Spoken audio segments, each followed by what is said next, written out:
So before I started my placement, I was aware of Nottinghamshire stance, and I think having kind of begun to explore through the assessment module in my university course, the literature around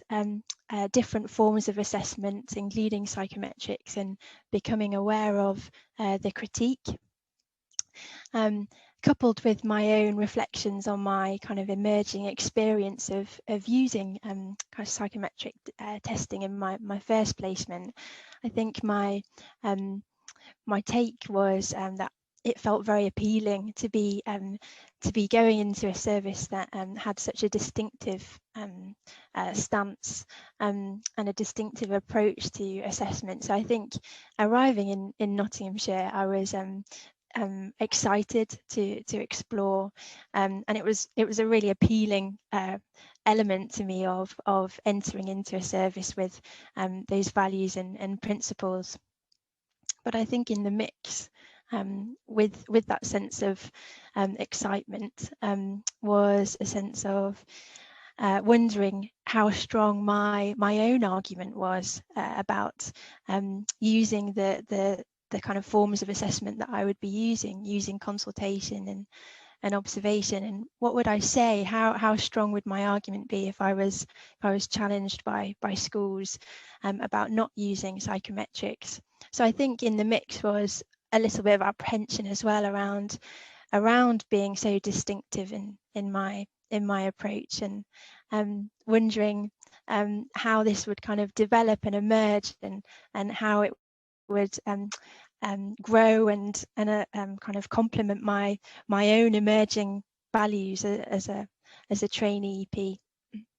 And I think also there was a little bit in there of wondering how my kind of placement experience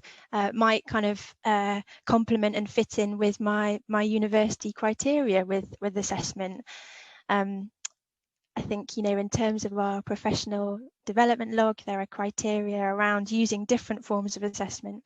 and so including kind of psychometrics and growing your proficiency in those areas. So I wondered how I might do that differently, how that might look,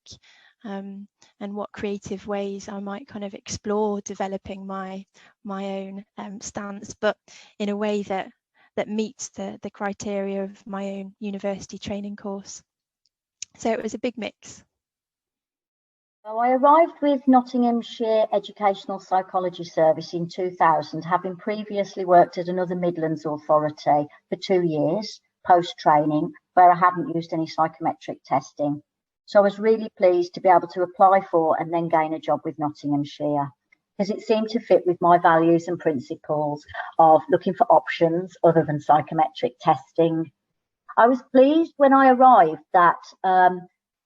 this sorts of approach to assessment was met with very little resistance by schools, parents and carers, or by others within the local authority. It seemed to be a well-established set of practices that was underpinned by a clear policy on assessment framework that I was able to utilise and gain confidence from. This was really supportive to me in my practice, along with line management supervision, being able to discuss any tensions that might be inherent in the work of an EP when you're carrying out quite complex assessments. I did feel always that it was really important that we, as educational psychologists, despite our